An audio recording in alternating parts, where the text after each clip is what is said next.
সকাল সকাল হরেনের চায়ের দোকানে বসে খবরের কাগজ উল্টাচ্ছিলাম। আজ একটা বাড়তি ছুটি নিয়েছি শুধুমাত্র পাড়ার ছেলেদের ফুটবল খেলা দেখতে যাওয়ার জন্য। কিন্তু কাল রাতের থেকে যে অবিশ্রান্ত বর্ষণ চলছে তাতে মনে হয় মাঠে এক হাঁটু জল জমে গেছে। আমি পাশে নামিয়ে রাখা ভাতটা তুলে নিয়ে একটা চুমুক দিলাম। পকেটের এদিক ওদিক হাতড়ে সিগারেটের প্যাকেটটা খুঁজছি, এমন সময় আরে এই নাও, আমার থেকে খাও। তাকিয়ে দেখি কিশোরী একটা পাসিং শো বের করে আমার দিকে এগিয়ে ধরে আছে। আমি ওর হাত থেকে সিগারেটটা নিয়ে বললাম, আজ আর হলো না বোধহয় কিশোরী, বুঝলে, ছুটিটা আজ না নিলেই ভালো হতো। কিশোরী আমার হাতের থেকে কাগজটা নিয়ে একটা চা বলে পাশে বসল।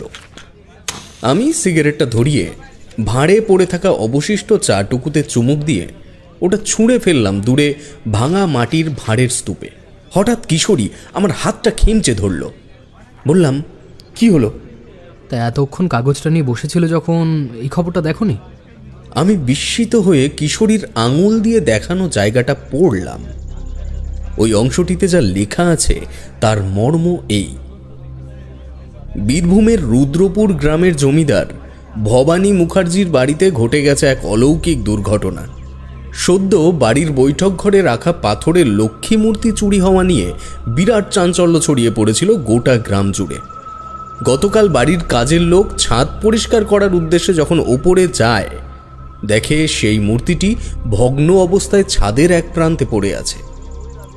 অবাক করা ব্যাপার হলো এটা যে চিলেকোঠার চাবি শুধুমাত্র গৃহস্বামীর কাছেই থাকে এবং উনি 100% নিশ্চিত যে গত 1 মাসের মধ্যে কোনো কাজেই কেউ বাড়ির ছাদে যায়নি।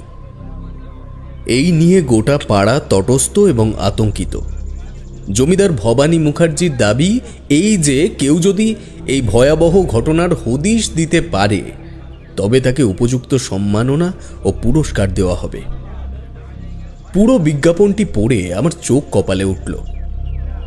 এমনই এক কাহিনী এতে লেখা যা আদৌ বিশ্বাসের যোগ্য কিনা তা নিয়ে মনে দলাদলি চলতে লাগলো বিস্তর। আমি আঙুলের ইশারায় কিশোরীকে আরেকটা সিগারেট দিতে বললাম। কিশোরী সিগারেটের প্যাকেটটা বের করে বললে, আমি যা ভাবছি তুমিও কি তাই ভাবছো? আমি প্যাকেট থেকে একটা সিগারেট বের করে তা আঙুলে পাকাতে পাকাতে বললাম, একদম তাই। এই চলো চলো, আর দেরি করে লাভ নেই, চলো। সিগারেট ধরিয়ে আমি আর কিশোরী উঠলাম। মনে দুজনেরই তখন সমান উত্তেজনা যে তারানাথকে কতক্ষণে জানাবো এই ঘটনাটা। দ্রুত পায়ে মটলেনে জ্যোতিষ মহাদয়ের বাড়ির সামনে এসে পৌঁছালাম। এসে দেখি সদর দরজায় তালা ঝুলছে। কিশোরী বলল, কি ব্যাপার হে, ঠাকুরমশাই কি বাড়িতে নেই নাকি?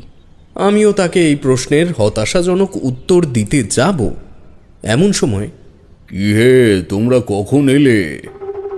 চমকে পেছনে তাকালাম দুজনই। দেখি তারানাথ ব্যাগ ভর্তি আনাজ নিয়ে হাসি মুখে আমাদের দিকে চেয়ে রয়েছে। কিশোরী বলল, আপনি বাজার করতে গেলেন কেন খামোকা? তারানাথ বলল, কেন বলো তো, কোনো বড় সড়ো নিমন্ত্রণের খবর আছে নাকি? কিশোরী হাতে মুড়ে রাখা কাগজটি তারানাথের চোখের সামনে মেলে ধরল। বলল, ঠাকুরমশাই চট করে এটা পড়ে ফেলুন তো। তারানাথ হাতের ব্যাগটি আমার হাতে দিয়ে কাগজটি দুহাতে ধরল। দেখলাম তার মুখের ভাব ধীরে ধীরে পরিবর্তন হচ্ছে। পড়া শেষে ভ্রুকুটি করে বললে, এমন ঘটনা তো আগে কখনো দেখিনি, তবে কিছু যে একটা গোলমাল চলছে এটা নিশ্চিত। ঠাকুরমশাই, গোলমালটা কি ভৌতিক কিছু? তার সম্ভাবনাই প্রবল। কিশোরী আমার দিকে অবাক হয়ে তাকালো। আমি নিচু গলায় বললাম, ঠাকুরমশাই, বলছি একবার গিয়ে দেখলে হয় না? তারানাথ আমার হাতের থেকে ব্যাগটা নিয়ে হেসে বলল, এই আনাজগুলোই তাই সম্পূর্ণ টাকা দিয়ে কিনে আনতে পারিনি, আর কোথায় সে বীরভূম।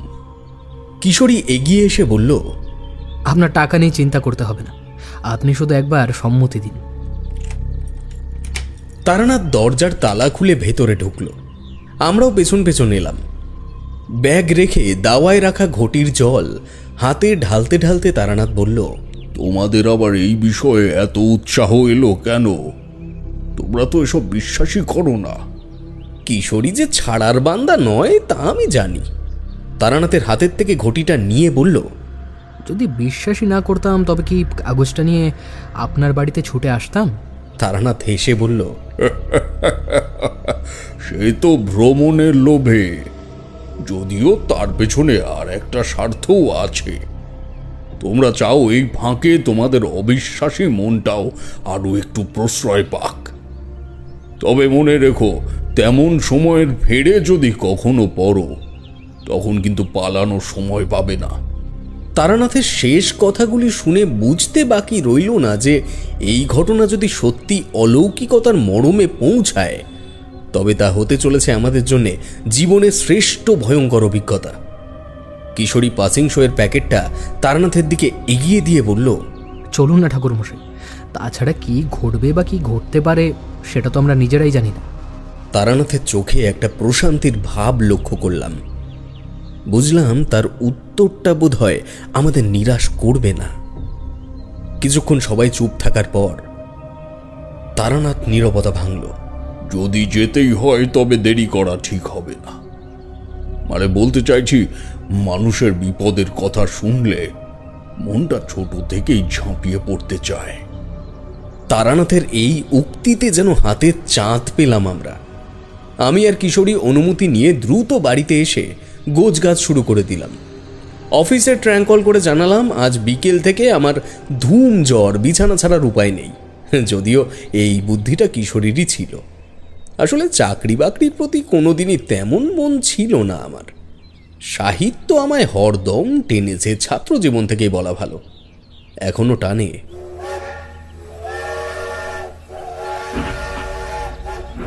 কাগজে দেওয়া ঠিকানা অনুযায়ী গন্তব্যে অর্থাৎ বীরভূমের রুদ্রপুর গ্রামে পৌঁছালাম বিকেল নাগাদ।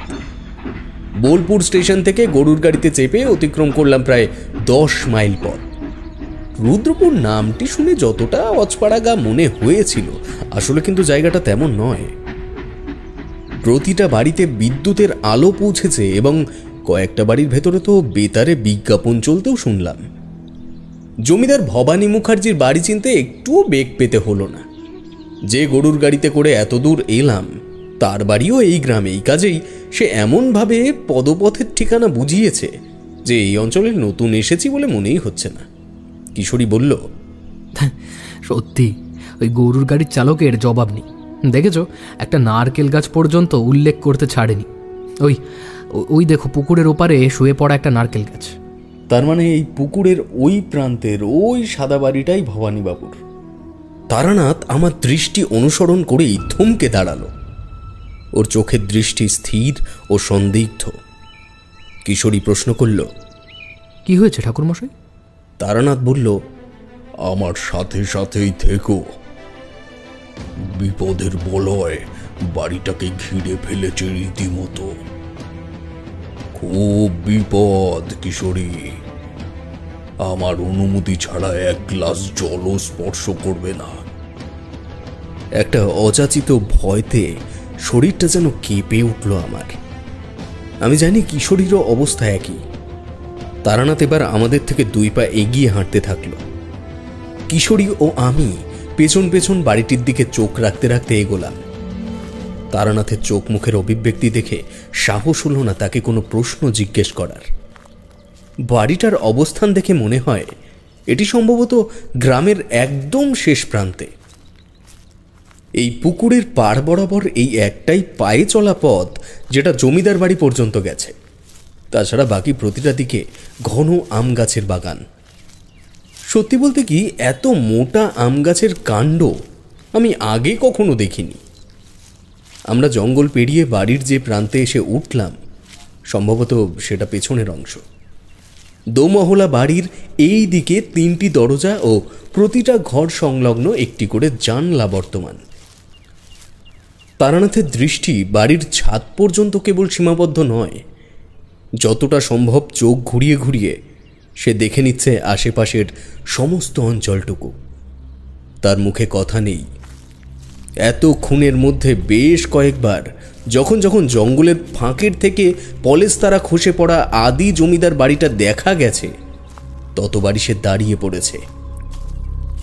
আমরা বাড়ির এই দিকটা থেকে কোমর সমান আগাছার জঙ্গল পেরিয়ে বিপরীত প্রান্তে এলাম। সন্ধ্যা তখন সবে নামছে। না, গল্পে শোনা বা বইতে পড়া যে সকল বাড়ির কথা শুনলে শরীরের মধ্যে একটু হলেও ভয়ের উদ্বেগ হয়, এই বাড়ির বর্ণনাতেও তার হুবহু মিল রয়েছে। মোটা মোটা থামের ওপর দাঁড়িয়ে থাকা দোমহলা ভগ্নপ্রায় বাড়িটি দেখলে মনে হয় বহু দিনের খিদে নিয়ে কোনো এক নরপিশাচ দাঁত বের করে আমাদের মতো তুচ্ছ জীবগুলিকে দেখে হাসছে। উঠোনের আয়তন বেশ বড়, কিন্তু অযত্নে ইতস্তত বড় বড় আগাছার জঙ্গল হয়েছে। তারানাথ বলল, অবস্থা একেবারেই ভালো নয় হে, না এলে সত্যি অনেক বড় বিপদ হয়ে যেত। আমিও কিশোরী দৃষ্টি বিনিময় করলাম। আসলে পরিবেশ একটু থমথমে হলেও বিপদের সংকেত জাতীয় কিছু তখন আমরা বুঝতে পারিনি। তবে আমরা যে সেই সংকেত বুঝতে পারার যোগ্যতাই অর্জন করিনি, তাই ঘটনার ফলাফল শুনলে তোমরাও বুঝতে পারবে। তারানাথ এক পা দুপা করে এগোতেই লক্ষ্য করলাম বাড়ির প্রধান প্রবেশদ্বারের ওপরে আলো জ্বালানো হলো। যে আলোটি জ্বালল তাকে আমরা দূর থেকেই দেখতে পেয়েছি।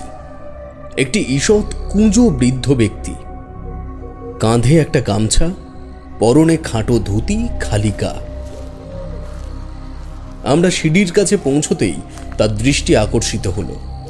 চমকে উঠে বললেন, কে কে কে আপনারা? উত্তরটা দিল তারানাথ। আমরা ভবানী মুকুজ্জের সাথে দেখা করতে এসেছি, ওনাকে একটু খবর দেবেন। বৃদ্ধটি বলল, আপনাদের পরিচয়? আমরা এসেছি কাগজের একটা বিজ্ঞাপন পড়ে, বাকিটা আশা করি তুমি জানো। লোকটির মুখে একটা প্রসন্নতার হাসি ফুটে উঠল। একটা বাড়তি উৎসাহ জানিয়ে বললেন, আসুন আসুন, আর আসুন, বাইরে দাঁড়িয়ে কেন? আসুন, আমি এখনই ডেকে পাঠাচ্ছি কর্তাবাবুকে। আসুন না, আসুন না, আপনারা আসুন। আমরা বারান্দায় উঠে এলাম। বৃদ্ধ লোকটি উচ্চস্বরে হাঁক দিতে দিতে বাড়ির ভেতরে চলে গেল। মিনিট 5 পরে ভেতর থেকে দুজনকে কথা বলতে বলতে বাইরে আসতে শুনলাম। যারা এলেন তাদের মধ্যে একজনের সাথে আমাদের আগেই পরিচয় হয়েছে, আর একজনের ব্যক্তিত্ব দেখেই বোঝা যায় ইনি বাড়ির মালিক শ্রেণীর মধ্যে একজন। পরনে লাল কুচি করা ধুতি এবং চকচকে বোতাম লাগানো গরদের পাঞ্জাবি। আমাদের মধ্যে কিশোরীকেই বোধহয় ওনার মনে ধরল। বললেন, নমস্কার, আপনাদের অসংখ্য ধন্যবাদ যে কাগজে বিজ্ঞাপনটা দেখে আপনারা এসেছেন। নমস্কার, আমার নাম কিশোরী, আর ইনি তারানাথ চক্রবর্তী, আর ওর নাম বিভূতি। পরিচয় বিনিময়ের পর ভবানীবাবু বললেন, আজ অনেক দিন পর আমার বাড়িতে ব্রাহ্মণ অতিথি এলো, তবে কাগজে ঠাকুরমশাই সম্পূর্ণ বিবরণ দেওয়া তো সম্ভব হয়নি। আসুন, ভেতরে আসুন, আগে আপনাদের গুছিয়ে বলি। আমরা তাকে অনুসরণ করে ভেতরে এলাম। বাইরের থেকে দেখা বাড়ির রূপ নিমেষে ভুলে গেলাম ভেতরকার আলোড়ন দেখে। মস্ত ঝাড় লণ্ঠনের নিচে একটা ছোট টেবিলকে কেন্দ্র করে সাজানো রয়েছে 5টি বেতের চেয়ার, এবং ঠিক কিছুটা দূর থেকেই প্রমাণ দূরত্ব বজায় রেখে দুদিক থেকে উঠে গেছে দোতলায় যাওয়ার সিঁড়ি। আমাদের চেয়ারে বসতে বলে উনি বৃদ্ধটিকে বললেন, মানিক, যা চা নিয়ে আয়, আর গণেশ ঠাকুরকে এনাদের রাতের খাওয়া দাওয়ার ব্যবস্থা করতে বল। তারানাথ এতক্ষণে কথা বললে, এত ব্যস্ত হবেন না, যদি ভুল না করে থাকি আপনি তো ভবানী মুকুজ্জে। জমিদারবাবু মাথা নেড়ে সায় দিলেন। তারানাথ বলতে থাকল, আপনি আমাদের নিয়ে চিন্তা করবেন না, আপনাকে সাহায্য করতে এসেছি মুকুজ্জে মশাই। দয়া করে আগে পুরো ঘটনাটা বলুন দেখি। আমরা চেয়ারে বসলাম। জমিদারবাবু কিছু বলার আগেই কিশোরী আগ বাড়িয়ে বলল, আরে আপনি একবার বলে দেখুন না ভবানীবাবু, দেখুন ইনি সব ঠিক করে দিতে পারবেন। তারানাথ ভারী চোখে কিশোরীর দিকে চাইল। কিশোরী আরো কিছু বলতে যাচ্ছিল, কিন্তু এই দৃষ্টি নিক্ষেপের পর আর কথা বলা যায় না। ভবানীবাবু বলতে শুরু করলেন, ঠাকুরমশাই, আমরা ব্রাহ্মণ ঠিকই, কিন্তু আমার জ্ঞাতি গোষ্ঠীতে কেউ কোনোদিন পুজো পাঠ বিশেষ করেনি। ছোটবেলা থেকেই অভাব কি জিনিস তা আমি জানতাম না, এবং ঈশ্বরের কৃপায় এখনো সেই বস্তুর সাথে আমার সাক্ষাৎ হয়নি। স্ত্রী মারা গেছেন আজ প্রায় 15 বছর হতে চলল।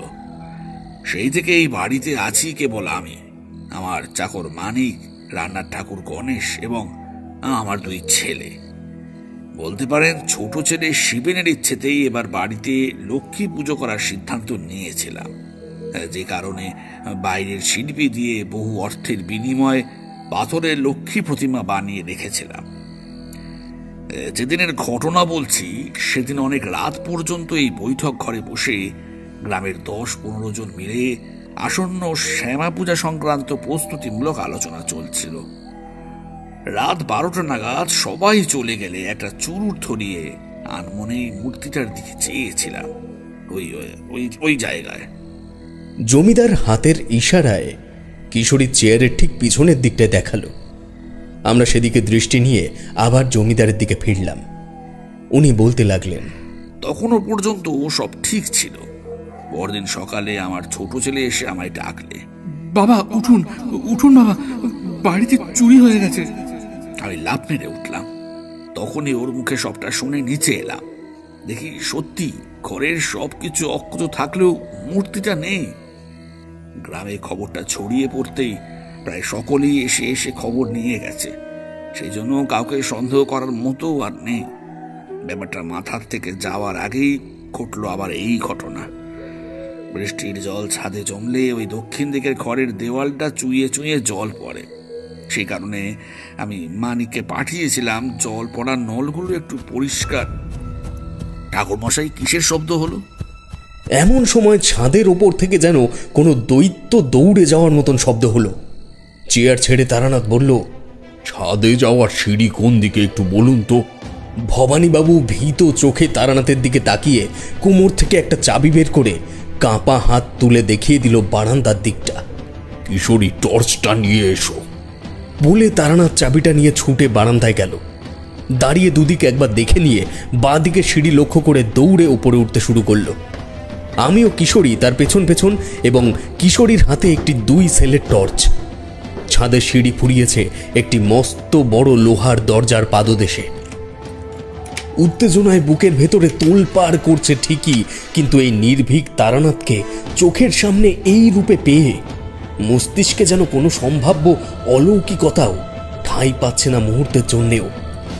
তারানাথ ব্যস্ত হাতে তালা খুলে সজোরে লোহার 1 পাল্লা দরজাটা ঠেলে দিল বিপরীত দিকে। টর্চের প্রয়োজন পড়ল না। বৃষ্টি ঝরে যাওয়া মেঘমুক্ত আকাশে চাঁদ ফুটেছে যেন কোনো এক রূপকথার গল্পের অতি সুন্দর রাতের মতন। সেই আলোয় দরজার এপার থেকেই যা দেখলাম, তা দেখার পর আমার বা কিশোরীর মতো মানুষের হৃৎপিণ্ড মুহূর্তের মধ্যেই থেমে যায়নি, এই কথা ভেবেই এখনো অবাক হই। ছাদের ঠিক মাঝখানে একটা অপেক্ষাকৃত উঁচু জায়গায় বসে আছে একটি মেয়ে। আমরা তার মাথার পেছনের দিকটা দেখতে পাচ্ছি। পরনের বস্ত্রটা শাড়ি না অন্য কিছু তা বোঝার উপায় নেই। কিশোরী এগিয়ে যেতে চাইছিল, তারানাথ সামনে হাত রেখে বাধা দিল। ঠিক তখনই নিঃশব্দে মেয়েটির কাঁধের ওপরে এসে বসল একটি পেঁচা। এই পাখিটির আকার কিন্তু অন্য সকল পেঁচার মতো নয়। সাধারণত আমরা যেমন পেঁচা দেখি বা দেখেছি তার থেকেও 10 গুণ বড়। অবাক করা ব্যাপার হলো এই, এত বড় একটা প্রাণী মেয়েটির কাঁধে এসে বসতেও তার শরীরী অভিব্যক্তির কিন্তু কোনো পরিবর্তন নেই। সে যেন জানতো এই পেঁচাটি আসবে, অথবা পাখিটা হয়তো তার পোষ্য। তারানাথ প্রশ্ন করল, কে তুমি? এ বাড়িতে কেন এসেছো? মেয়েটি উঠে দাঁড়ালো। ধীরে ধীরে ছাদের কোমর সমান উঁচু রেলিংয়ের সামনে গিয়ে দাঁড়িয়ে পড়ল। পেঁচাটি যেন তার সব থেকে পছন্দের জায়গায় এসে বসেছে, কোনো নড়াচড়া নেই। সেই প্রথমবার তার হাড় হিম করে দেওয়া গলার স্বরটা শুনেছিলাম। বাঁধানো রেলিংয়ের ওপর ঝুঁকে পড়ে সে উত্তর দিল, অলক্ষীয় লোক। বলেই ঝুঁকে পড়া দেহটাকে আরো ঝুঁকিয়ে দিল ছাদের থেকে নিচের দিকে। লক্ষ্য করলাম পেটের উপরে ভর দিয়ে তার দুটি পা কাঁপতে কাঁপতে উঠতে থাকলো শূন্যে। কিশোরী নিচু গলায় বলল, ঠাকুর মশাই, পড়ে যাবে তো মেয়েটা। কথা শেষ হলো না তার আগেই মেয়েটি নিজেকে সম্পূর্ণ ভর শূন্য করে ছাদের রেলিং টপকে অদৃশ্য হলো, কিন্তু নিচে কোনো ভারী বস্তু পড়ার মতো শব্দ হলো না। শুধু বাড়ির পেছনের আম গাছগুলোর পাতায় কোনো এক অলৌকিক দুর্যোগের ঝোড়ো হাওয়া বয়ে গেল দ্রুত গতিতে। আমার ও কিশোরীর দুজনের অবস্থায় তখন পাথরের মূর্তি প্রমাণ। আকস্মিক বিস্ময়তা সম্পূর্ণ বাকরুদ্ধ করে দিয়েছে ততক্ষণে। তারানাথ বলল, নিচে চলো, এখানের কাজ ফুরিয়েছে। আমরা তাকে অনুসরণ করে আবার নিচে ফিরে এলাম। অবাক হলাম গৃহস্বামীর ঘটনাস্থলে উপস্থিত না হওয়া দেখে। উনি বৈঠক ঘরে একই স্থানে চুপ করে বসেছিলেন। আমাদের দেখে চেয়ার ছেড়ে উঠে দাঁড়ালেন। ভয়ার্ত কণ্ঠে বললেন, ঠাকুরমশাই, কিসের শব্দ হলো? আপনাদের ফিরতেই বা এত দেরি হলো কেন? তারানাথ জবাব দেয়, আপনারা বাড়ির প্রত্যেকে কয়েকদিন এক ঘরে থাকুন। বিপদ আসছে মুখুজ্জে মশাই। বিপদ? কি বিপদ? এই শব্দ কি আপনি আজ প্রথম পেলেন? মানে এর আগে কি এমন কোনো শব্দ শুনেছেন? ভবানীবাবু বললেন, মানিক দিন দুয়েক আগে এমন কিছু একটা বলছিল, আমি গুরুত্ব দিইনি। আমার পায়ের কারণে আমি প্রায় 5 বছর হয়ে গেল সিঁড়ি ভাঙতে পারি না। এই দেখুন। এবার বুঝলাম গৃহকর্তার ওপরে না আসার কারণ। তার পাজামার কাপড়টা একটু উঁচু করতেই দেখলাম ভদ্রলোকের বাঁ পায়ের গোড়ালির নিচের অংশটুকু, অর্থাৎ পায়ের পাতা, শরীরের সজীব অস্তিত্বের প্রমাণ বহন করছে না। সেটা দুটি নাটের মাধ্যমে পায়ের ওপরের অংশের সঙ্গে যুক্ত। তারানাথ প্রশ্ন করল, কি হয়েছিল? ভবানীবাবুর চোখে ভয়ের অভিব্যক্তিটা আরো বেশি প্রস্ফুটিত হল। বললেন, বাঘে ছিঁড়ে নিয়ে গেছে। আমার বংশ পরম্পরায় সবার শিকারের শখ আছে, এটা তারই একটা অপ্রিয় স্মৃতি। আমি মানিক আর গণেশকে বলছি আজ থেকে আমার ঘরেই শুতে। কিন্তু ঠাকুরমশাই, বিপদ যাই হোক, দয়া করে আমায় মুক্তি না দিয়ে আপনারা যাবেন না। ছেলেপুলেগুলোর এখনো বিয়ে দিতে পারিনি, তার মধ্যে একই অনাসৃষ্টি শুরু হলো। হ্যাঁ, ওই আমি তো কোনোদিনই কারো কোনো ক্ষতি করিনি। তারানাথ বলল, ক্ষতি শুধুমাত্র স্বেচ্ছায় হয় তা নয় মুখুজ্জে মশাই। আমরা অবচেতনেই প্রতিনিয়ত কারোর না কারোর ক্ষতি করে চলেছি। যেমন ধরুন, আপনি আপনার শখের জন্য কতগুলি প্রাণীকে হত্যা করেছেন, কিন্তু তারা অবলা, কথা বলতে পারে না বলে আপনি জানেনই না যে তাদের কত বড় ক্ষতি আপনার দ্বারা হয়েছে। কিন্তু মুখুজ্জে মশাই, সবাই যে কথা বলতে পারে না তা কিন্তু নয়। বাকিটা আপনাকে আরো কিছু লক্ষণ পর্যবেক্ষণ করার পর বলবো। আমাদের 3 জনের ঘরটা যদি একটু দেখিয়ে দেন। ভবানীবাবু তারানাথের কথার মর্মে এমনভাবে প্রবেশ করে গেছেন যে শেষ কথাটা উনি শুনতেই পাননি। তারানাথ আবার বলল, মুখুজ্জে মশাই, আমাদের থাকবার ঘরটা।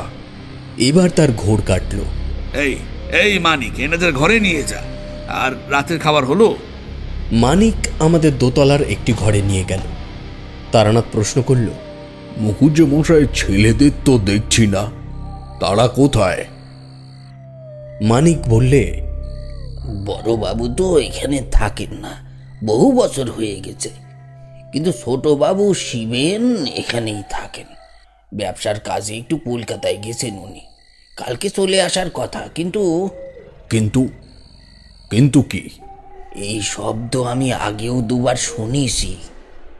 ছাদের ওপরে কে যেন দৌড়াদৌড়ি করে।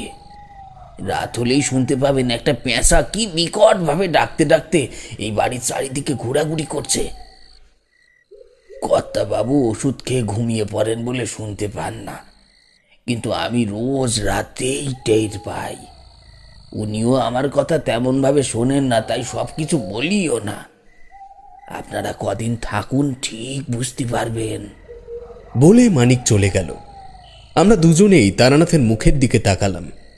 তারানাথ ঈষৎ হেসে জঙ্গলের দিকের জানলাটা খুলতে যাচ্ছে, এমন সময় কিশোরী বলল, ঠাকুরমশাই, ওই জানলাটা না খুললেই নয়। তারানাথ একটা প্রশস্ত নিঃশ্বাস টেনে তার ছাতি ভরিয়ে বললে, কেন কিশোরী, তোমরা তো এইসব মানতেই চাও না।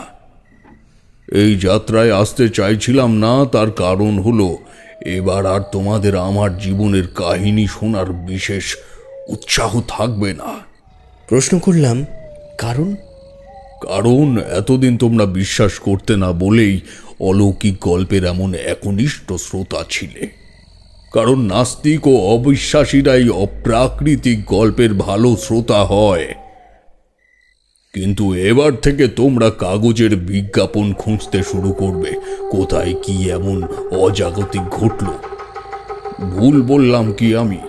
আমি আশা করেছিলাম উত্তরটা কিশোরী দেবে, কিন্তু ও এক মনে জানলার দিকে তাকিয়ে রয়েছে দেখে আমি বললাম, ঠাকুরমশাই, আপনার এই কথাটাই আমি একমত নই। জানি না এই ঘটনার ফলাফল কি হবে, তবে এটুকু বলতে পারি, আপনার কাছে গল্প শুনতে যাওয়া শুধু গল্প শোনার লোভে কিন্তু নয়। আপনার দার্শনিকতার প্রতি একটা অমোঘ টান তৈরি হয়েছে আমাদের দুজনেরই।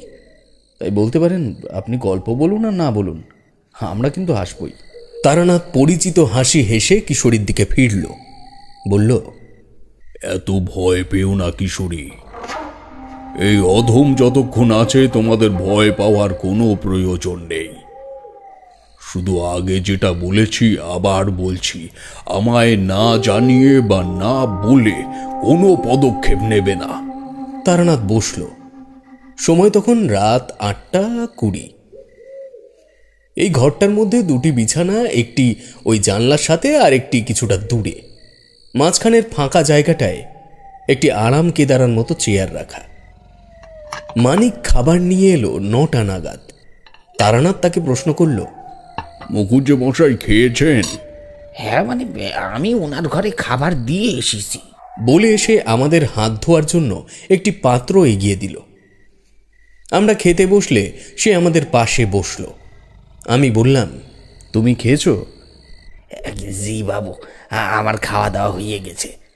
আপনারা খান, আমি থালা বাসনগুলো উঠিয়ে নিয়ে তারপর যাব। আমি বসলুম। বললাম, তুমি যাও, আমি থালা বাসন সব নামিয়ে নিয়ে আসবো। ওই সিঁড়ির পাশের কল ঘরে তো। মানিক জিভ কেটে বললে, কি মা, কি বলছেন বাবু? আমি থাকতে আপনারা কেন করতে যাবেন? তারানাথ বাধা দিয়ে বলল, ও ঠিকই বলেছে, তুমি গিয়ে ঘুমিয়ে পড়ো। আমরা নিচে এগুলো রেখে একেবারে হাত মুখ ধুয়ে আসবো। মানিক বিড়বিড় করতে করতে উঠে দাঁড়ালো। আর ঘুমের বলল, কথা কি বলেন? সেই ঘুম ঘুম আর কি ঘুম হবে? ঘুম আর হবে না বাবু, একটু পরেই শুনতে পারবেন শব্দটা। বলে সে চলে গেল। আমরা খাওয়া শেষ করে কল ঘরে গিয়ে একটু চোখে মুখে জল দিয়ে ওপরে এলাম। সারাটা দিন শরীরটা বিশ্রাম পায়নি, তাই বিছানায় একটু এলিয়ে পড়তেই চোখ দুটো ভারী হয়ে এলো। তারানাথ জানলার পাশে দাঁড়িয়ে একটা সিগারেট ধরালো, বলল, তোমরা ঘুমিয়ে পড়ো, আমার জন্য অপেক্ষা করবার দরকার নেই। কিশোরী বলল, আমার ঘুম আসবে না ঠাকুরমশাই। কান এতটাই সজাগ যে দূরে কোথাও একটা কাঠ ঠোকরা পাখি গাছের কাণ্ড খুঁড়ছে, তাও শুনতে পারছি। আমার ঘুমটাও কিশোরীর কথায় ভেঙে গেল। আমিও কান খাড়া করে শব্দটা শোনার চেষ্টা করলাম, কিন্তু তেমন কিছুই পেলাম না। নীরবতাপূর্ণ মিনিট 10 কাটার পরেই বাইরের দেওয়ালে একটা ধপ ধপ শব্দ শুনতে পেলাম মনে হলো। তারানাথ জানলার বাঁ দিকে ঘেঁষে গিয়ে চোখ রাখলো বাঁ দিকের পাল্লার সোজা। সুতরাং সত্যি একটা শব্দ আসছে জানলার বাইরের থেকেই। আমি উঠে গিয়ে তারানাথের পেছনে দাঁড়ালাম। কিশোরীও যোগ দিল সেই সঙ্গে। যে শব্দটা অস্পষ্ট ছিল তা এখানে দাঁড়ানোর পর অনেকটাই স্পষ্ট হলো। তারানাথের হালকা পিছিয়ে আসা দেখেই বুঝলাম সে কিছু একটা দেখতে পেয়েছে। আমি ও কিশোরী আরো একটু ঝুঁকলাম তারানাথের দিকে। বাইরেটা বলা যায় ভোরের আলোর মতো পরিষ্কার। চাঁদের আলোয় যা ছোট অদূরে গাছের ডালে একটা কাঠবিড়ালি কি একটা নিয়ে ছোটাছুটি করছে তাও পরিষ্কার দেখা যাচ্ছে। এমন সময় কানে এলো শব্দটা, একটা চাপা কান্নার শব্দ। এই কান্নায় শুধু যন্ত্রণা নয়, প্রতিশোধের তীব্র স্পৃহাও প্রকাশ পেতে চাইছে যেন। তারানাথ ঠোঁটের উপর আঙুল দিয়ে আমাদের আরো সতর্ক হওয়ার নির্দেশ দিল। এমন সময় দেখলাম জানলার পাশ থেকে দেওয়ালের গা বেয়ে ধীর পায়ে নামছে একটি নারী মূর্তি। আতঙ্কে কিশোরী চেয়ারের পাশে ছিটকে পড়ল। তৎক্ষণাৎ মেয়েটিও দাঁড়িয়ে পড়ল জানলার কপাটের ঠিক পাশে। তারানাথ আরো একটু পিছিয়ে এলো। আমার হৃৎপিণ্ড বোধ হয় তখন চলছিল না, কিন্তু চোখ যেন কোনো মতেই পলক ফেলতে চাইছে না, পাছে এই বিজ্ঞান বিরোধী সত্যটা দৃষ্টিগোচর হয়ে যায়। এটা কোন ধরনের জীব যার উপরে মধ্যাকর্ষণ কাজ করে না? আমরা প্রত্যেকে এতটাই নিঃশব্দে থাকার চেষ্টা করছি যে নিঃশ্বাসের শব্দ পর্যন্ত কানে আসছে না। কয়েক সেকেন্ড পরে আবার পায়ের শব্দ শুরু হলো দেওয়ালে। তারানাথের জটা ভরা চুলের পাশের থেকে একটি চোখ বের করে দেখলাম মেয়েটি আবার ধীরে ধীরে নিচের দিকে নামতে শুরু করেছে। কাঁধে বসে আছে সেই অস্বাভাবিক বড় আকারের পেঁচাটি। এবার তারানাথ নিজেই নিঃশব্দে জানলার কপাট দুটো টেনে বন্ধ করে দিল। ওর মুখে সম্পূর্ণ দুশ্চিন্তার ছাপ। জিজ্ঞেস করলাম, কি বুঝছেন ঠাকুর মশাই? যা বুঝছি অবস্থা একেবারেই ভালো নয়। বাড়িটাকে যে অত্যন্ত ভয়ঙ্কর একটি শক্তি ঘিরে ফেলেছে তা আমি আসার পথে পুকুরের ওপর থেকে যখন বাড়িটাকে দেখি তখনই বুঝতে পেরেছি। কিভাবে? গুরুর কৃপায় এইটুকু শক্তি পেয়েছিলাম যে বিপদগ্রস্ত মানুষকে দেখলেই আমি বুঝতে পারতাম একটা কালো ধোঁয়ার মতো ছায়া উদ্দিষ্ট ব্যক্তিকে তাড়া করে বেড়াচ্ছে সব সময়। তবে তবে আপনি তো কোনো মানুষকে দেখেননি পুকুরের ওই পার থেকে? তারানাথের চোখ আরো মোটা হলো এই প্রশ্ন শুনে। গলা ধরে এলো নিমেষের মধ্যে। বললে, শুধু কোনো মানুষ নয়, দেখলাম গোটা বাড়িটাকেই একটা কালো মসলিনের চাদরের বলয় গিলে খাচ্ছে। বিভূতি মৃত্যু এখানে একটা ঘটবেই, যেটা আটকানোর ক্ষমতা আমার নেই। তারানাথের কথা শোনার পর চোখের সামনে দেখা ঘটনাটা আবার যেন ধীরে ধীরে মস্তকে ঢুকতে লাগলো। এতক্ষণ যা দেখেছি তার ভয়াবহতা কতটা সেটা বুঝিয়ে দিল আমার দাঁড়িয়ে না থাকতে পারাটা। বিছানায় বসে পড়লাম ঠিকই, কিন্তু মুখে যতটা সম্ভব কম ভয়ের অভিব্যক্তিকে প্রশ্রয় দিলাম। কারণ কিশোরী ইতিমধ্যেই এমন একটা ঘটনা ঘটিয়ে ফেলেছে, সেখানে আমিও যদি ভয়তে মুষড়ে পড়ি তাহলে তারানাথের কাজে যথেষ্ট বাধা আসবে। সে রাতে কেউ ঘুমোলাম না। পেঁচার ডাকের যেই সম্ভাবনার কথা শুনেছিলাম তেমন কিছু পাইনি সেই রাতে। হয়তো তারানাথই এমন কিছু করলো যাতে বিদেহী শক্তি স্পর্ধা পেল না। পরদিন খুব সকাল নাগাদ তারানাথ আমাদের নিয়ে নিচে নেমে এলো। ভবানীবাবু দেখি আমাদের আগেই উঠে গেছেন। তারানাথের উদ্দেশ্যে বললেন, ঠাকুর মশাই এত সকালে নেমে এলেন যে? রাতে ঘুম হয়নি নাকি? তারানাথ বলল, চেষ্টা তো অনেক করেছি কিন্তু এলো না। আপনার বাড়িটা আর ঘুমানোর উপযোগী নেই মুকুজ্জে মশাই। আপনি যদি একদিন ওষুধ না খেয়ে রাতে শুতে যেতেন তাহলেই বুঝতে পারতেন। এখন চলুন, আপনাকে নিয়ে আমার একটা কাজ আছে। ভবানীবাবুর চোখ ছোট হয়ে এলো। বললেন, আমায় কি করতে হবে ঠাকুর? এই বাড়িটা বন্ধন না করে দিলে যে কোনো সময় একটা বড় ক্ষতি হয়ে যেতে পারে। চলুন, এই কাজ গৃহস্বামীকেই করতে হয়। মানিক পাশে এসে দাঁড়িয়েছিল। তারানাথ ওকে বলল, মানিক, একটা জল ভর্তি ঘটি এনে দাও তো। মানিক দৌড়ে গিয়ে একটা পেতলের ঘটিতে জল ভরে নিয়ে এলো। তারানাথের পেছন পেছন আমরাও বাড়ির বাইরে এলাম। ঘটির জলের দিকে তাকিয়ে চাপা স্বরে কিছু একটা বলল তারানাথ। তারপর সেটা ভবানীবাবুর হাতে দিয়ে বলল, এর মধ্যে আপনার ডান হাতের তর্জনী ডুবিয়ে রেখে আমার পেছন পেছন বাড়ির চারিদিক প্রদক্ষিণ করবেন এবং তার সাথে সাথে যখন যখন ইশারা করব ডোবানো আঙুল তুলে নিয়ে ঘরের ভিতের ওপর ছিটিয়ে ছিটিয়ে জল দেবেন। আর আমরা দুজন বাদে বাকিরা সবাই বারান্দায় উঠে দাঁড়াও। আমরা উঠে এলাম ওপরে। তারানাথের নির্দেশ অনুযায়ী ভবানীবাবু ডান হাতের তর্জনী ঘটির জলে ডুবিয়ে নিয়ে তাকে অনুসরণ করতে শুরু করল। এভাবে সম্পূর্ণ বাড়িটা ঘুরে আবার পূর্বের জায়গায় আসতে সময় লাগলো প্রায় 20 মিনিট। ভবানীবাবুর হাতের থেকে ঘটিটা নিয়ে তারানাথ পুকুরের দিকে চলে গেল। গৃহস্বামী বললেন, তোমরা যে কোন দৈবক্রমে আমাদের বাড়িতে এলে আমি ভেবে পারছি না। বয়স তো আর কম হয়নি, তাই আমার অভিজ্ঞতা থেকেই বলছি, এমন একজন স্বনির্ভরশীল আত্মবিশ্বাসী মানুষ পাশে থাকলে নিজের মৃত্যু হবে জানলেও কিছু সময় স্বস্তিতে থাকা যায়। বলে উনি আবার পুকুরের দিকে চাইলেন। তারানাথ তখন ফিরছে, ওর হাত শূন্য।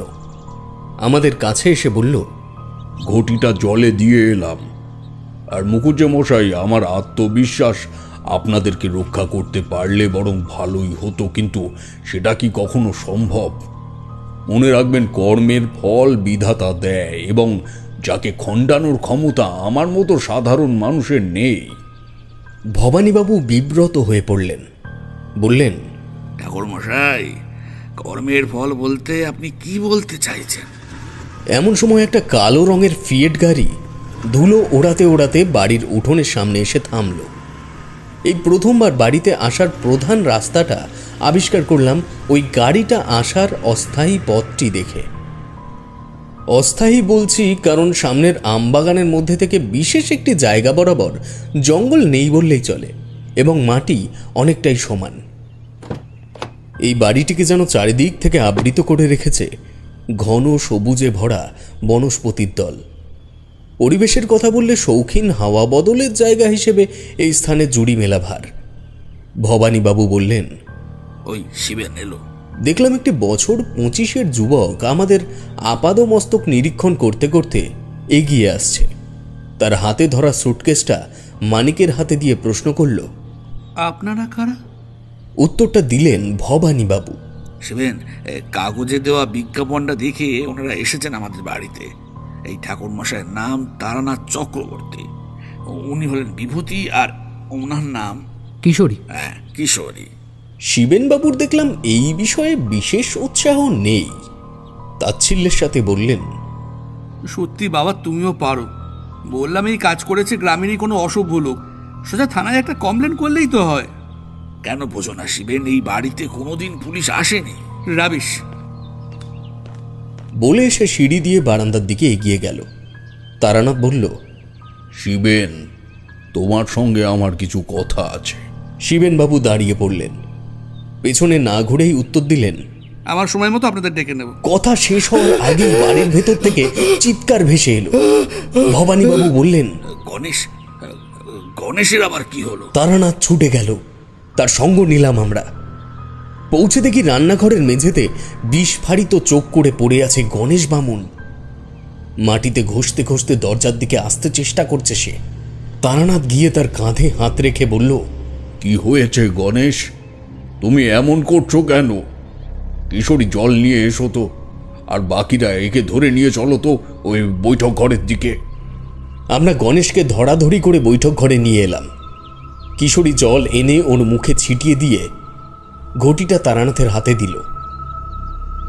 গণেশ ধুতির খোঁট দিয়ে মুখ মুছে নিয়ে হাঁপাতে হাঁপাতে বলল,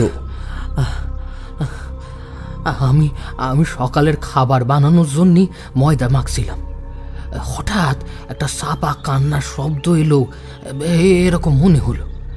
সন্দেহবশে জানলার দিকে মুখ বাড়াইছি, তখনই একটা বড় পাখি উড়ে এসে জানলার সামনে ঝাপটে পড়ল। এত বড় পাখি, হ্যাঁ, এত বড় পাখি আমি কোনোদিনও দেখিনি বাবু। হ্যাঁ, কোনোদিনও দেখিনি। পাখিটা পেঁচা কি? হ্যাঁ হ্যাঁ হ্যাঁ বাবু, পেঁচাই হবে। হ্যাঁ, পেঁচাই হবে। গোল গোল মাটির ডেলার মতন চোখ, হ্যাঁ, পালকগুলো সব কালো কুসকুসে, হ্যাঁ, কালো কুসকুসে একেবারে। এমন সময় শিবেন বাবু দাঁত চিবিয়ে বললেন, এই পাখিটাকে আমার কোনো দিনই পছন্দ হয় না। কদিন আগেই তো একটা মারলাম, আবার নতুন আবির্ভাব হয়েছে। দাঁড়ান, আমি দেখছি। তারানাথ বলল, তুমি পেঁচা মেরেছ? পেঁচা যে মা লক্ষ্মীর বাহন তা কি তোমার জানা আছে? হ্যাঁ জানি, না জানার কি আছে। তারানাথ শিবেন বাবুর মুখের দিকে তাকিয়ে কিছুক্ষণ স্থির হয়ে রইল। তারপর দ্রুত পায়ে সিঁড়ি ধরে দোতলায় চলে গেল। ভবানীবাবু তিক্ত স্বরে বললেন, তুমি খামোকা পেঁচা মারতে গেলে কেন? একটা পাখির জীবন নিয়ে কি নিজেকে বীর প্রমাণ করতে চাও নাকি? ওই যে বললাম, এই পাখিটা আমার সহ্য হয় না। বলে রাগ পায়ে উপরে চলে গেলেন শিবেনবাবু। আমিও কিশোরী ঘরে ফিরে এলাম। দেখলাম তারানাথ ওর পুঁটলি থেকে কয়েকটা পুস্তক বের করে অবিরাম পাতা উল্টে চলেছে। কিশোরী পাশে বসে বলল, ঠাকুরমশাই, কি হচ্ছে বলুন তো? তারানাথের সেই প্রশ্নে কোনো ভ্রুক্ষেপ নেই। অযত্ন ভরে পৃষ্ঠা উল্টাতে উল্টাতে একটি বিশেষ জায়গায় এসে থেমে গেল সে। চক্ষু যুগল বিস্ফারিত করে বললে, অলক্ষ্মী উলুক, এই কথাটাই বলেছিল না মেয়েটা? হ্যাঁ হ্যাঁ হ্যাঁ, ঠিক বলেছেন, অলক্ষ্মী উলুক বলেছিল মেয়েটি। তারানাথ বলল, চলো শিবেনের কাছে এখনই। শিবেনবাবুর ঘর ওপরেই। আমাদের আসার আগেই উনি ওপরে উঠে এসেছেন। ওপরে মোট 4টে ঘর। আমাদের ঘর বাদে অন্য যে ঘরটি খোলা আছে তার সামনে গিয়ে তারানাথ ডাকল, শিবেন, আমায় এখনই তোমায় সাহায্য করতে হবে, নইলে তোমার প্রাণ সংকট হতে পারে। তবে এই উক্তির সত্যতা যাচাই করার এখনই চেষ্টা করো না, প্রমাণ তুমি আজই পাবে। তারানাথের কথা শুনে শিবেনবাবু ঘর থেকে বেরিয়ে এলেন। হয়তো প্রতিবাদের সুরে কিছু একটা বলতেন, কিন্তু মুখটাকে স্বাভাবিক করে শুধু ক্ষণিকের সৌজন্যতার কারণে বললেন, আমি কি, বলুন কি করতে হবে আমার? পেঁচাটিকে জঙ্গলের কোন স্থানে হত্যা করেছিলে মনে আছে তোমার? শিবেনবাবু একটু ভেবে বললেন, হ্যাঁ আছে। কেন বলুন তো? আমাদের নিয়ে যেতে পারবে সেখানে? হ্যাঁ পারবো, কিন্তু এখন? এখনই। শিবেনবাবু সাই দিয়ে নিচে সিঁড়ি ধরলেন। বৈঠক ঘরে ভবানীবাবু বসেছিলেন মাথায় হাত দিয়ে। আমাদের দেখে উঠে এলেন। তারানাথ বলল, চলুন মুকুজ্জে মশাই, দেখবেন কি বিপদে পড়েছেন আপনারা। মনের ভেতরে পুরো ঘটনাটা তখন কোনো মতেই আর সাজাতে পারছি না। মন্ত্রমুগ্ধের মতো ফলাফলের পথে ছুটছি প্রাণপণে। আমি, তারানাথ, কিশোরী, শিবেন এবং ভবানীবাবু জঙ্গলের পথ ধরলাম। আমরা যে জঙ্গলে পথ টপকে এই বাড়িতে এসেছিলাম সেই পথটিকে বাঁ দিকে ছেড়ে দিয়ে বাড়ির পেছনের দিকের আরও ঘন আগাছা পেরিয়ে এগোতে লাগলাম আমরা। শিবেনবাবু বললেন, বেশি দূরে নয়, মরা শিশু গাছের ডালেই পাখিটা বসেছিল, ওই যে ওই গাছটা। চক্ষু নির্দেশ অনুসরণ করতে দেখতে পেলাম দূরে একটা দৈত্য প্রমাণ গাছের কঙ্কাল। একটাও পাতা নেই সেই গাছে। বৃদ্ধ অভিভাবকের মতো জঙ্গলে সবকটি গাছের ওপরে মাথা তুলে যেন প্রত্যেকের ওপর নজর রাখছে। তবে শহরের পরিষ্কার রাস্তায় ঘোরা ছেলেদের জন্য ওই গাছ পর্যন্ত দূরত্বটাকে মোটেই অনতি দূরে বলে মনে হলো না। তারানাথ বিনা দ্বিধায় জঙ্গল মারিয়ে চলেছে সামনের দিকে। ও দৃষ্টি আটকে গেছে গন্তব্যে। বেশ কিছুটা এগিয়ে আসার পরেই নাকে একটা পচা গন্ধ ভেসে এলো। উফ, কি বিশ্রী সেই গন্ধ! তারানাথ ছিল সবার আগে। লক্ষ্য করলাম ও বাঁ দিকের অপেক্ষাকৃত একটু বেশি আগাছায় ভরা জায়গাটার দিকে তাকিয়ে থমকে দাঁড়িয়ে পড়ল। আমরা ততক্ষণ প্রায় তার কাছে চলে এসেছি। পৌঁছে যা দেখলাম তাতে দাঁড়িয়ে থাকতে পারার কথা নয়। ভবানীবাবু নিজেকে সামলাতে না পেরে মাটিতে বসেই পড়লেন। দেখলাম একটি মৃতদেহ পচে প্রায় মাটির সাথে মিশে যেতে বসেছে। তার গলে যাওয়া পিচ্ছিল শরীরকে কেন্দ্র করে ঘুরে বেড়াচ্ছে অসংখ্য মাছি। কি তীক্ষ্ণ তাদের আর্তনাদ! শিবেনবাবুর এবার যেন একটু ভয় হলো। কাঁপা গলায় বললেন, এসব কি করে হলো? তারানাথ বলল, এটা তো ফলাফল মাত্র। ভুল না হলে ঘটনাটা ঘটেছে এর আগে। এসো এখন। আমরা ধরাধরি করে ভবানীবাবুকে তুললাম। ওনার কপালের থেকে উত্তেজনার ঘাম ঝরে পড়ছে অনর্গল। বললাম, আপনাকে কি বাড়িতে রেখে আসবো? না না, আমি ঠিক আছে। বলে আবার উনি ক্লান্ত পা বাড়ালেন সামনের মানুষদের লক্ষ্য করে। শিবেনবাবু এখন সামনে এবং তারানাথ এখন অনুসরণ করছে তাকে। আরও মিনিট 5 হাঁটার পর আমরা ওই মরা শিশু গাছটির গোড়ায় এসে পৌঁছালাম। তবে গাছটির প্রাণ আছে, নইলে তার কাণ্ডকে কেন্দ্র করে এত আগাছা ও শ্যাওলার বাড়বাড়ন্ত হতো না। গাছটার গোড়ার দিকে একটা ফোঁকর রয়েছে এবং সেই ফোঁকরটির সামনে ইতস্তত ছড়িয়ে রয়েছে কোনো কালো পাখির পালক। শিবেনবাবু বললেন, আমি পাখিটাকে গুলি করার পর তা কোথায় পড়েছে আমি দেখিনি, হয়তো ওখানে। তারানাথ হাত দিয়ে কয়েকটা আগাছা তুলে কিছুটা জায়গা পরিষ্কার করে নিল। তারপর বলল, কিশোরী, এদিকে এসো। আমি যা যা বলবো তুমি একটু সেভাবে আমায় সাহায্য করো তো। বলে তার পুঁটলি থেকে একটা কাঁচের শিশি ও একটি ধাতব দণ্ড বের করে সে কিশোরীর হাতে দিল। তারপর বলল, ওই ধাতুটি দিয়ে মাটির উপরে একটা বড় বৃত্ত আঁকো। কিশোরী তাই করল। এবার আপনারা সবাই ওই বৃত্তের মধ্যে এসে দাঁড়ান। যাই হয়ে যাক, কেউ ওই গণ্ডি পেরিয়ে বাইরে আসবেন না। আমরা আদেশ অনুযায়ী উল্লেখিত স্থানে গিয়ে দাঁড়ালাম। কিশোরী শিশিটি হাতে নিয়ে তারানাথের পাশে গিয়ে দাঁড়ালো। তারানাথ বলল, আমার চোখের দিকে লক্ষ্য রাখবে। ইশারা করা মাত্রই তুমি ওই গণ্ডির মধ্যে গিয়ে দাঁড়াবে। আমি নিজেই করে নিতাম, কিন্তু আমি করবন্ধনী ছাড়তে পারবো না। বলে তারানাথ পরিষ্কার করা স্থানটিতে বসে ওই ধাতব বস্তুটি দিয়েই একটা ছক তৈরি করল। তারানাথ বলল, আমার নির্দেশ অনুযায়ী ডান হাতের তালুতে শিশির থেকে গঙ্গা জল নিয়ে ঢেলে দেবে এই ছকের মধ্যে। আর দেরি করা ঠিক হবে না, শুরু করি। ওম মনোপ্রীতান্যস্তি অলক্ষিতাং নমঃ রত্রয়ন্তী অমঙ্গলাভোর বিনাশায় নমঃ। ওম ভুবুর্ভুবঃ তৎসাদিতবর্গেং ভর্গদেবস্য ধীমহি ধিয়ো ইয়ো ন প্রচোদয়াৎ। সর্বরোগ নিবারয়ণ সর্বজন সর্বস্বী আকর্ষণায়ং শ্রীং ওম স্বাহা। মন্ত্র পাঠ শুরু করল তারানাথ। আন্দাজ করতে পারিনি যে এই ঘটনা শেষে তারানাথকে মন্ত্রযজ্ঞেও বসতে হবে। কিশোরী স্থির দৃষ্টিতে তারানাথের চোখের দিকে তাকিয়ে আছে। খানিক বাদে বাদে তারানাথের ইঙ্গিত বরাবর শিশির থেকে গঙ্গা জল ঢেলে দিচ্ছে সে ওই অঙ্কিত চতুর্ভুজের মাঝখানে। মিনিট 15 একইভাবে চলল এই ক্রিয়া। আচমকা মন্ত্রপাঠ থামিয়ে তারানাথ হাতের ইশারায় কিশোরীকে চলে আসতে বলল বৃত্তের মধ্যে। স্বভাবতই দৃষ্টি ফিরল আশেপাশের পরিবেশের দিকে। বুঝলাম অবশ্যই কোনো আকস্মিক পরিবর্তন ঘটেছে তারানাথের চোখের সামনে। তখনই জিনিসটা আমাদের সকলের দৃষ্টিলব্ধ হল। তারানাথ আসন করেছিল ওই শিশু গাছটির গোড়ায়। লক্ষ্য করলাম গাছের ফোকরের থেকে বেরিয়ে আসছে একটি আহত রক্তাক্ত পেঁচা। কি বিশাল সেই প্রাণী! কাল জ্যোৎস্নার আলোয় দূর থেকে তার যে কালো অবয়ব দেখেছিলাম, আজ তার থেকেও যেন বেড়েছে তার আয়তন। ভবানীবাবু মুখে হাত দিয়ে নিজের উত্তেজনা আটকে রাখার চেষ্টা করছেন। গলাটা যেন কাঠ হয়ে এলো আমার। তারানাথের হাত উঠছে ধীরে ধীরে প্রাণীটির দিকে।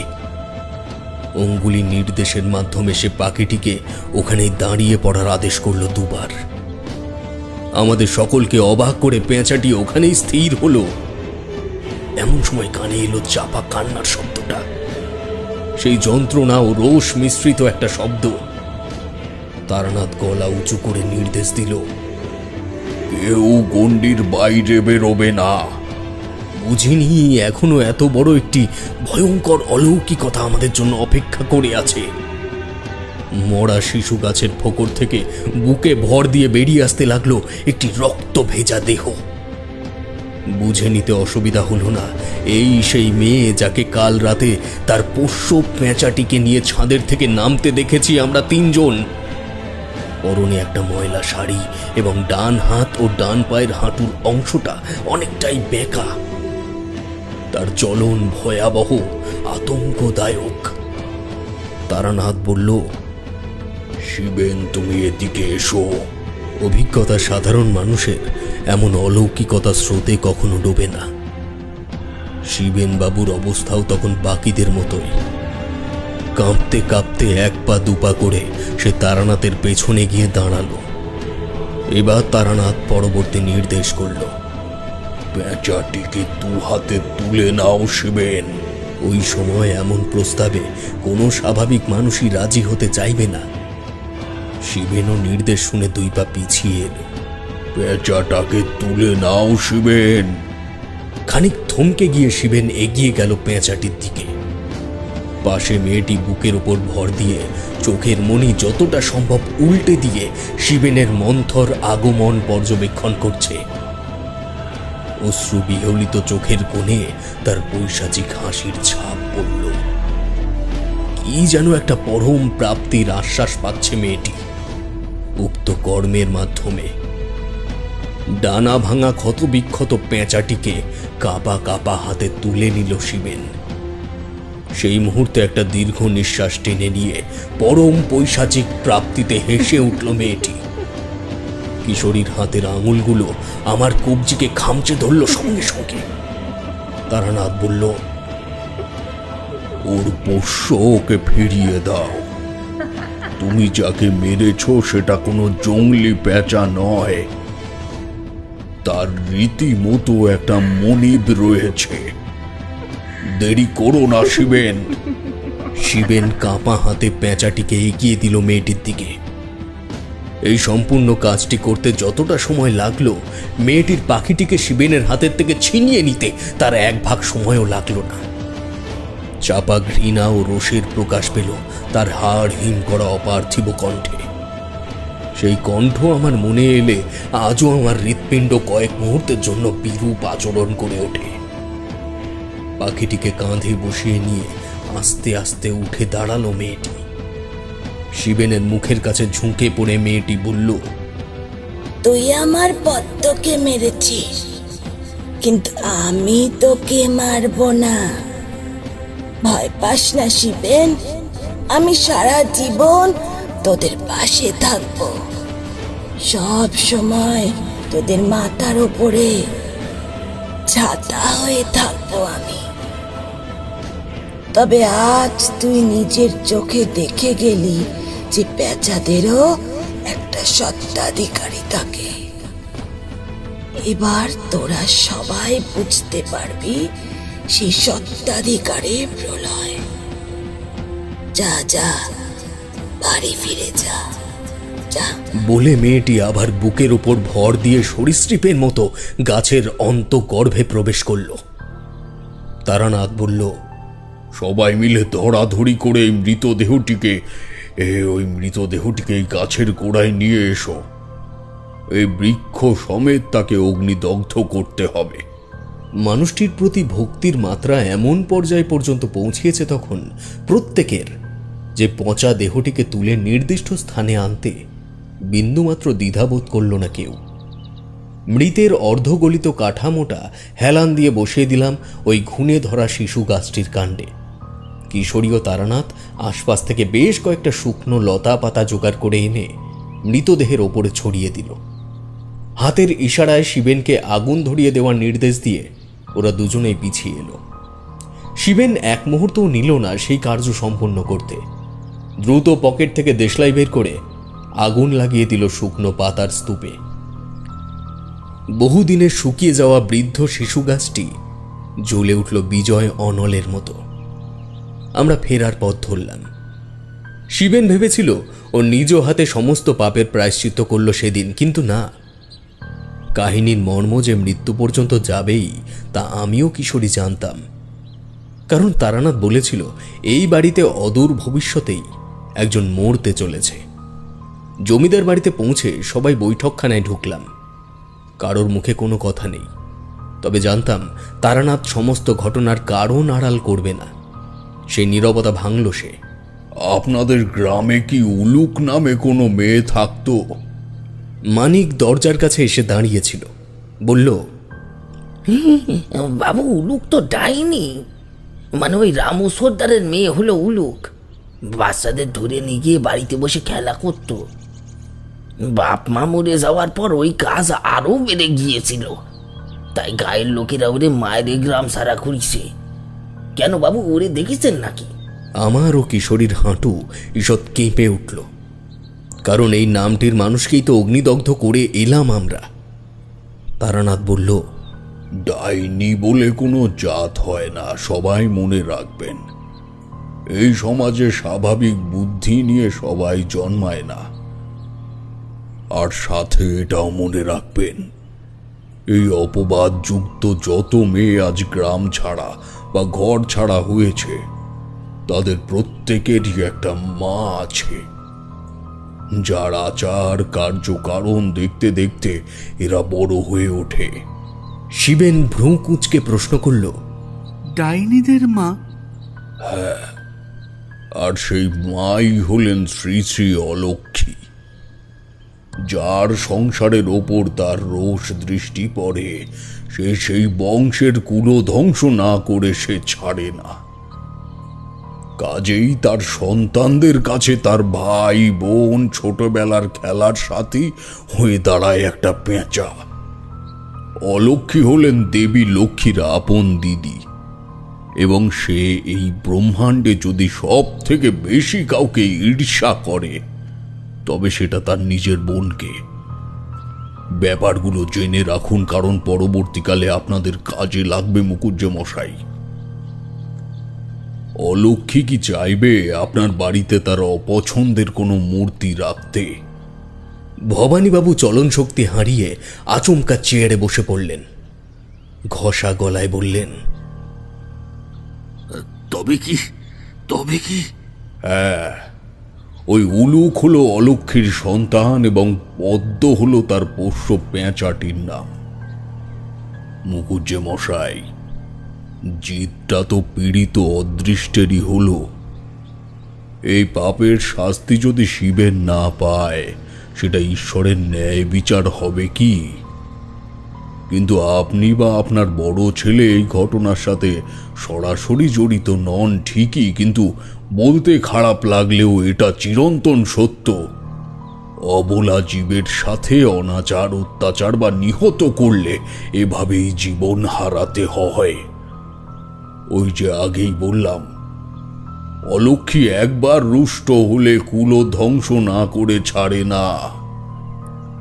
যাক, এবার আমাদের অনুমতি দিন, আমরা আসি।